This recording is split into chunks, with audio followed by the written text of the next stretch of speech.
Hi friends, welcome to my channel. விமான பயணியாய் எட்டிய வெற்றியின் கதை. ஒரு காலத்தில் தமிழ்நாட்டின் ஒரு சிறிய கிராமத்தில் ஒருவர் இருந்தார். பெயர் குமார். குமார் பள்ளி கல்வியில் சாதாரண மாணவராக இருந்தாலும் அவன் மனதில் ஒரு பெரிய கனவு இருந்தது. ஒரு நாளில் வணிகப் பயணத்தில் உலகம் முழுவதும் பயணம் செய்துவிட்டு தனக்கே ஒரு வெற்றியை அடைய வேண்டும். ஆனால் அவன் மனதில் எப்போதும் ஒரு சந்தேகம் இருந்தது. நான் இதை செய்ய முடியும் என்றால் என்னை மக்கள் ஏன் நம்ப வேண்டும்? குமார் ஒரு நாள் அதற்கான தீர்மானம் எடுத்து தனது கனவை கற்பனை செய்யத் தொடங்கினான். அவன் பயணமாகும் பாதையில் பல தடைகள் வந்தன.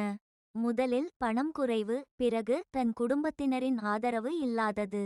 ஆனால் அவன் சரிந்துவிடவில்லை. ஒரு நாள் குமார் ஒரு பெரிய விருதை வென்றான்.